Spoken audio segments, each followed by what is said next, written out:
गेल्या आठवडाभर विश्रांती घेतलेल्या पावसानं रात्रीपासून रायगड जिल्ह्यात जोरदार हजेरी लावली। रात्रीपासून मुसळधार पावसानं कर्जत तालुक्यात अनेक सखल भागात पाणी साचलं होतं। कर्जत तालुक्याच्या ग्रामीण भागात जोरदार पावसाची तीव्रता दिसून आली। उल्हास पेज नदी दुथडी भरून वाहत होत्या।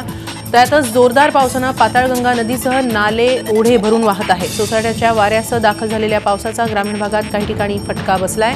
विजेच्या तारा तुटल्यानं काही ठिकाणी गावं अंधारात आहेत। शेत लावणीच्या कामाला पावसाच्या जोरदार कमबॅकमुळे सुरुवात झाली आहे।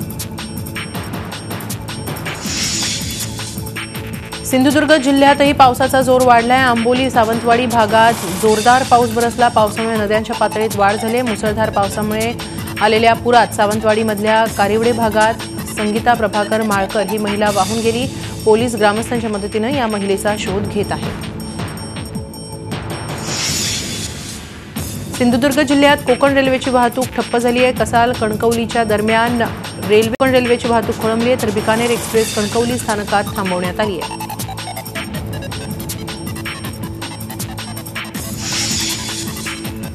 नांदेडमध्ये तब्बल 20 दिवसांनंतर पावसानं दमदार हजेरी लावली। गुरुवारी रात्री जिल्ह्यात 1.5 तास मुसळधार पाऊस झाला। संध्याकाळी 6च्या सुमारास जिल्ह्यात रिमझिम पाऊस सुरू झाला। नंतर रात्री पावसाचा जोर वाढला। या पावसामुळे शहरातील मुख्य रस्त्यांवर मोठ्या प्रमाणात पाणी साचलं होतं। नांदेड शहरासह लोहा, कंधार, मुखेड, किनवट, माहूर, धर्माबाद आणि उमरी या तालुक्यांना देखील पावसानं झोडपून काढलं। मध्यंतरी पावसानं ओढ दिल्यानं बळीराजा चिंतेत होता। दुबार पेरणीचं संकट ओढवण्याची शक्यता होती, मात्र पाऊस बरसल्यानं शेतकऱ्यांना दिलासा मिळालाय। दुसरीकडे आफ्रिका आणि सायबेरिया या देशात वास्तव्यास असणारे फ्लेमिंगो पक्षी आता लातूरमध्ये दाखल झालेत। लातूर शहराजवळील कवा येथील तलावात हे परदेशी पाहुणे आले आहेत। नोव्हेंबर-डिसेंबरमध्ये आलेल्या फ्लेमिंगो पक्ष्यांमधील अनेक पक्षी पुढील वर्षाचा पाहुणचार या तलावात घेणार आहेत। गेल्या 2 वर्षीच्या दुष्काळानंतर लातूरमध्ये चांगला पाऊस झाल्यानंतर फ्लेमिंगोंनी लातूरला पसंती दिली आहे। पक्षीप्रेमी कव्याच्या तलावावर फ्लेमिंगो पाहण्यासाठी गर्दी करत आहेत। नाशिक जिल्ह्यात मुसळधार झालेल्या पावसानं गोदावरी नदीला पूर आलेला आहे। नांदूर माध्यमेश्वर धरणातून गोदावरी नदीतून जायकवाडीच्या दिशेनं सकाळी 11 वाजण्याच्या सुमारास 37,521 क्युसेक्स, दुपारी 12 वाजता 50,028 क्युसेक्स, तर दुपारी 1 नंतर 22,384 क्युसेक्स पाण्याचा विसर्ग करण्यात आला।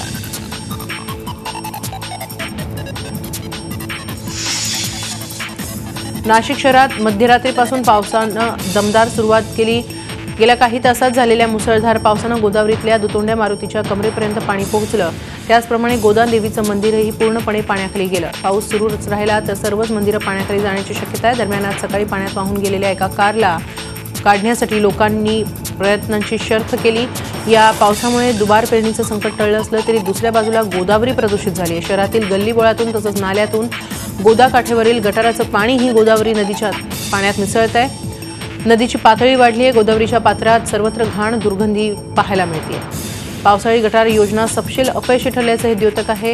गोदावरीला पवित्र मानून देशाच्या कानाकोपऱ्यातून भाविक गोदा स्नानासाठी येत असतात, मात्र आज मनपाच्या दुर्लक्षामुळे गोदावरीचं रूपांतर अगदी गटारगंगेत झालंय।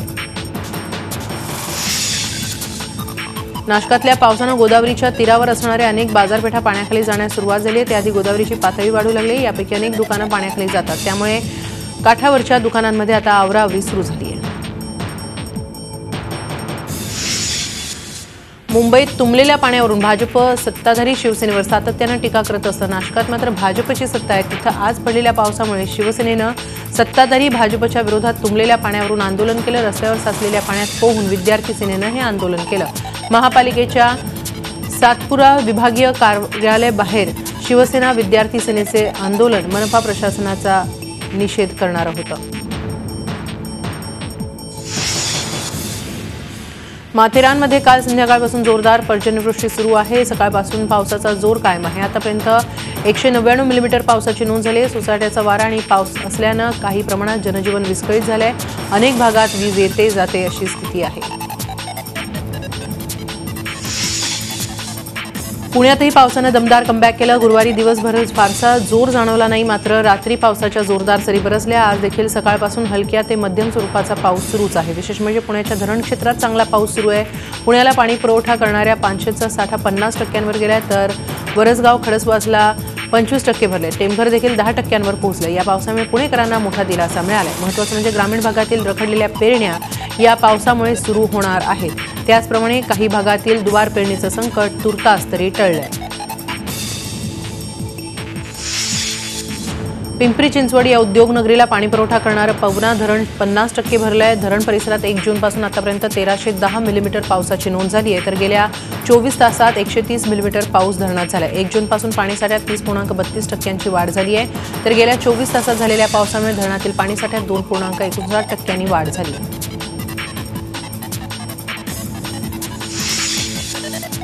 गेल्या काही दिवसांपासून पावसानं मुंबईसह राज्यात दडी मारली होती, मात्र काल संध्याकाळपासून मुंबईत पाऊस बरसायला सुरुवात झाली आहे। थोड्या थोड्या विश्रांतीनंतर पाऊस सुरू आहे।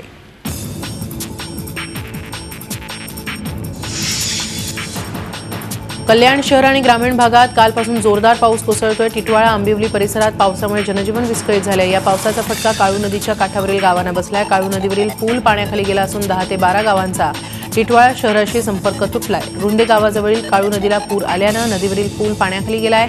यामुळे लगतची रुंदे, फळेगाव, आंबिवली, दानबाव, मड, उशीद, हाळ, पळसोली, आरेळा, भोंगळपाडा आदी 10 ते 12 गावांचा शुक्रवारी सकाळी 9 वाजल्यापासून टिटवाळा आणि कल्याण शहराशी संपर्क तुटला। या गावातील नागरिकांना पर्यायी रस्ता खडवली मार्गे 15 ते 20 किलोमीटरचा पार करून आपल्या घरी पोहोचावं लागेल, मात्र कुठलीही सार्वजनिक वाहतूक व्यवस्था या मार्गावर नाही। त्यामुळे बरेच अडकलेले नागरिक, विशेषतः शालेय विद्यार्थी, पुलावरील पाणी कमी होण्याची वाट पाहत आहेत। तब्बल 2 आठवड्यांच्या विश्रांतीनंतर ठाणे जिल्ह्यातील पावसानं जोरदार पुनरागमन केलं। अंबरनाथ आणि बदलापूर परिसरात 22 मिलीमीटर पावसाची नोंद झाली, तर आतापर्यंत संपूर्ण तालुक्यात 1031 मिलीमीटर पाऊस झालाय। बदलापूरच्या बारवी धरण क्षेत्रात गेल्या 24 तासात 80 मिलीमीटर पाऊस पडलाय। बारवी धरण 65% भरलंय।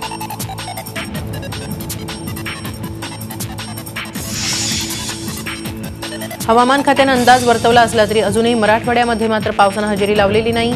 औरंगाबाद जिल्ह्यात तर परिस्थिती बिकट आहे। पावसाअभावी पिकं वाया जाण्याची भीती आहे।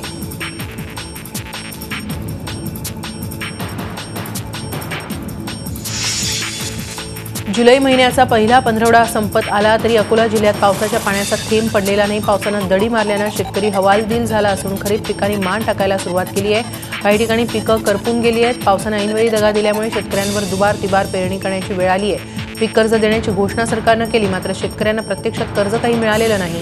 आता दुबार पेरणीसाठी पैसे आणायचे कुठून असा प्रश्न शेतकऱ्यांना पडलाय। शेतकऱ्यांच्या या अवस्थेमुळे कृषी केंद्र ओस पडली आहेत। पावसाच्या दडीचा कृषी केंद्रांना फटका बसलाय।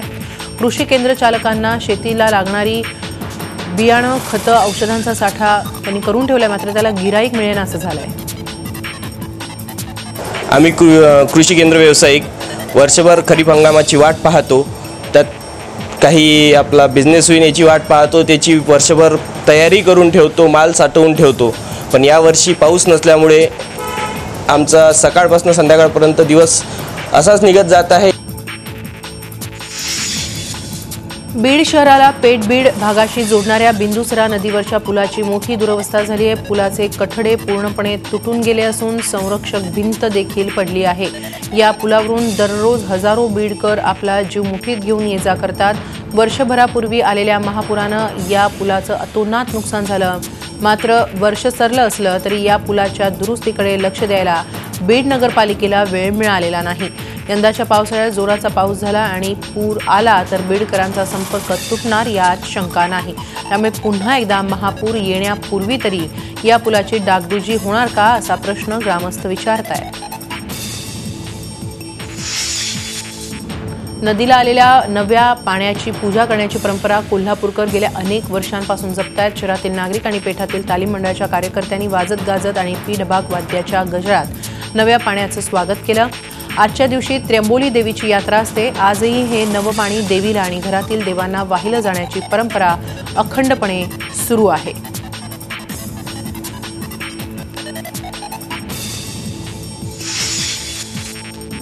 समृद्धी महामार्गाला तीव्र विरोध करण्याची भाषा बोलून दाखवणाऱ्या शिवसेनेची भूमिका आता बदलली आहे का असा प्रश्न सध्याच्या शिवसेनेच्या एकंदर वागण्यावरून निर्माण होत आहे। नाशिकसह शहापूर तालुक्यातूनही समृद्धी महामार्गाला जमीन देण्यास विरोध होत आहे। त्याच शहापूरमध्ये जमीन अधिग्रहणाची प्रक्रिया सार्वजनिक बांधकाम मंत्री एकनाथ शिंदे यांच्या उपस्थितीत सुरू होणार आहे। शनिवारी शहापूर रजिस्टर कार्यालयात 4 वाजता हा जमीन अधिग्रहण कार्यक्रम होणार आहे। गुरुवारी नागपूरमधून समृद्धीसाठी जमीन अधिग्रहण प्रक्रियेला सुरुवात करण्यात आली। नागपूरमधून शेतकऱ्यांचा तितकासा विरोध नव्हता, मात्र शहापूरमध्ये समृद्धी विरोधात शेतकरी कमालीचे आक्रमक आहे।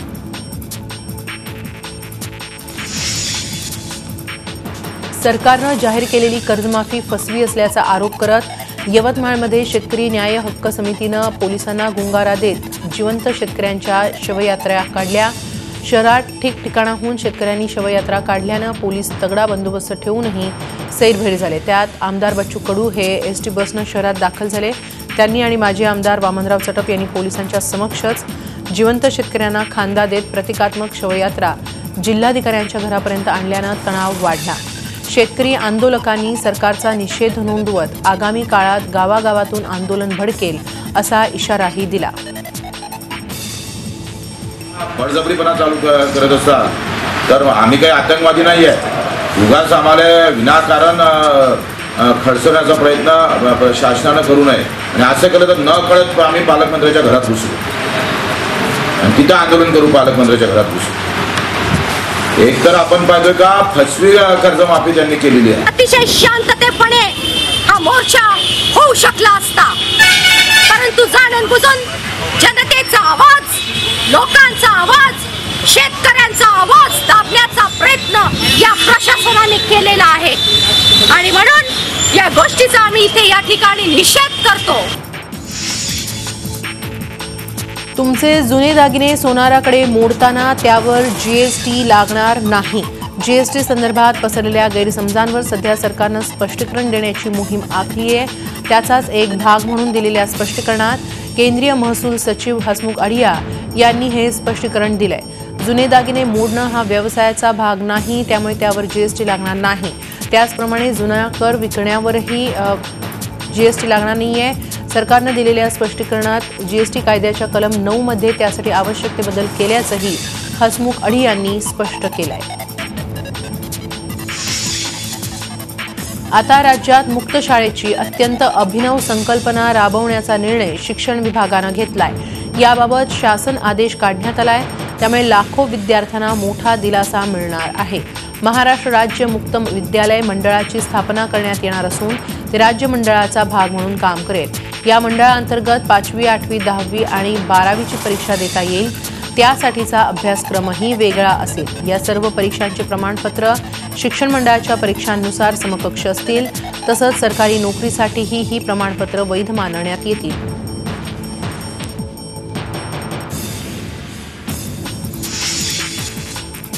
नववी आणि 10वीच्या विद्यार्थ्यांना तोंडी परीक्षेच्या माध्यमातून शाळांकडून दिली जाणारी गुणांची खिरापत आता बंद होणार आहे। भाषा विषयांसाठीची 20 गुणांची तोंडी आणि 80 गुणांची लेखी परीक्षा ही पद्धत बंद करण्याचा निर्णय राज्य शिक्षण मंडळानं गुरुवारी जाहीर केला। त्यामुळे यंदा 9वीच्या विद्यार्थ्यांना भाषा विषयांची 100 गुणांची प्रश्नपत्रिका सोडवावी लागणार आहे। हा निर्णय पुढील शैक्षणिक वर्षापासून 10वीसाठीही लागू होणार आहे।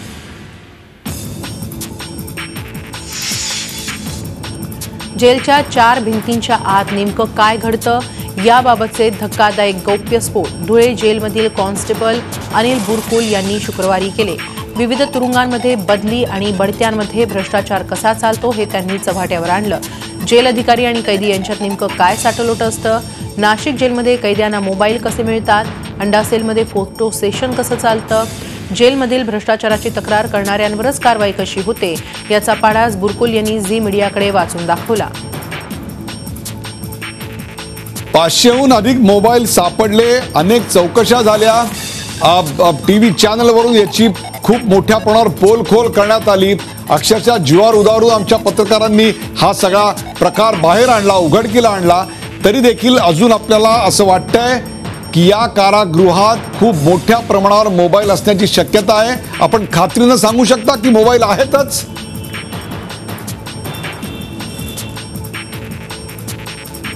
शंभर टक्के अजूनही मोबाईल असणार आणि ते पुरवले जातात। आणि त्यानंतर आता हे पूर्वी जे मोबाईल सापडले होते, आपण जे आपल्या माध्यमातून जे दाखवलं साहेब, तर त्यावेळेला ते संबंधित अधिकारी होते, त्यांची फक्त बदली करण्यात आलेली आहे, बाकी काहीच झालं नाही। त्या व्यतिरिक्त आणखीन त्यांचे बरेचसे घोटाळे होते। मी जे तक्रार अर्ज केलेले आहेत व माननीय मुख्यमंत्री, गृह सचिव साहेब आणि आमचे अप्पर पोलीस महासंचालक, तर त्याच्यामध्ये स्पष्ट उल्लेख केलेला आहे की यांच्या भ्रष्टाचाराच्या चौकशा ह्या सेवानिवृत्त IPS अधिकारी माननीय सिंगारवेल साहेब अन्यथा आणखीन दुसरे कोणी एखादी वरिष्ठ IPS अधिकारी असतील त्यांच्यामार्फत ही चौकशी झाली पाहिजे अशी मी वारंवार मागणी केलेली आहे. त्यांना प्रत्यक्ष जाऊन भेटून सुद्धा विनंती केलेली की याची चौकशी करा, परंतु तसं काही झालेलं नाही आहे.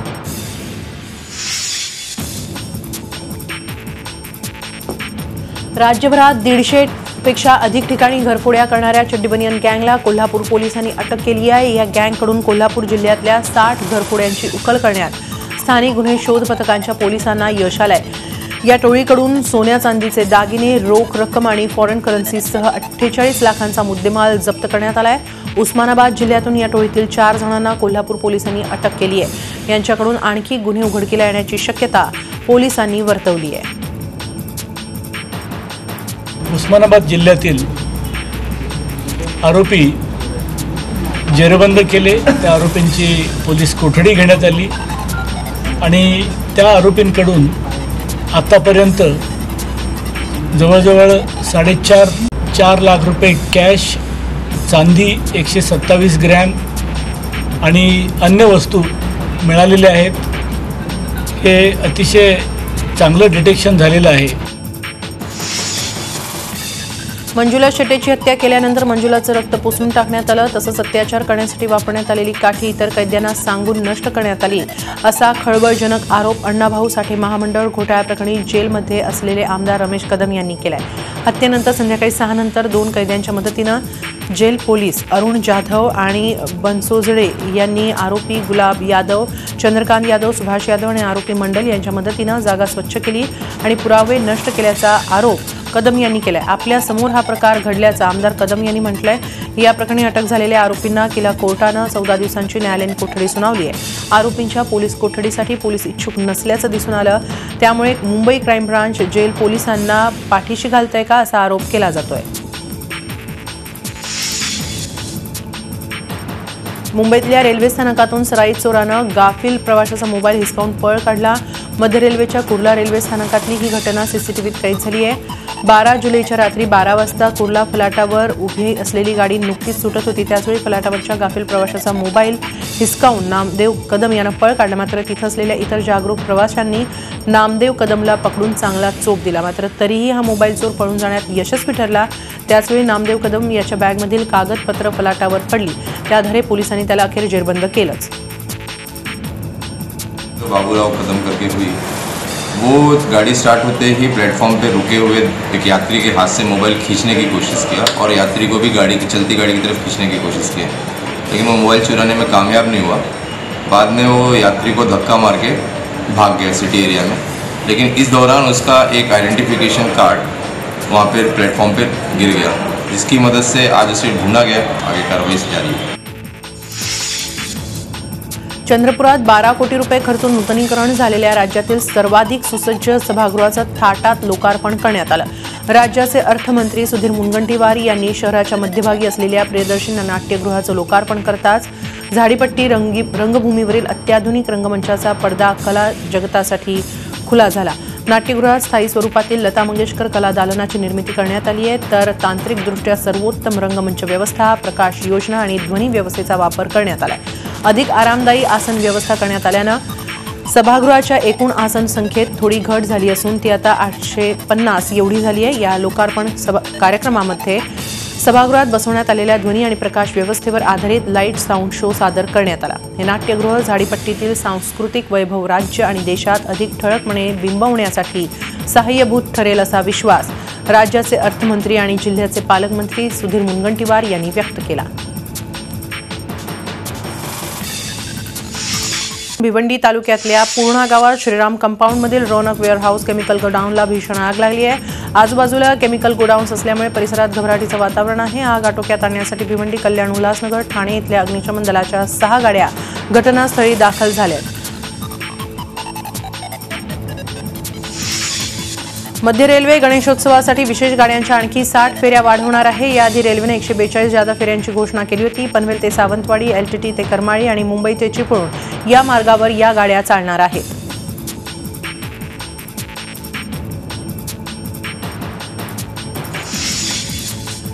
मुंबई पुणे एक्सप्रेस वेवर वाहतुकीसाठी नवीन बोगदा बांधण्यात येणार असून त्यामुळे मुंबई पुणे प्रवासासाठी लागणाऱ्या वेळेत अजून 25 ते 30 मिनिटांचा कमी वेळ लागणार असल्याची माहिती सार्वजनिक बांधकाम मंत्री एकनाथ शिंदे यांनी दिली. ते नागपूरमध्ये पत्रकारांशी बोलत होते.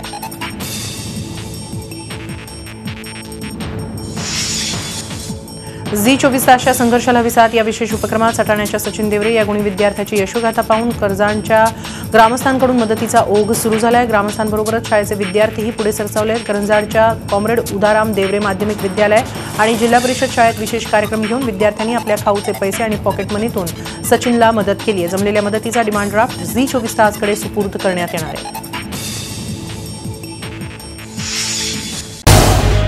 झी 24 तास रहा एक पाऊल पुढे.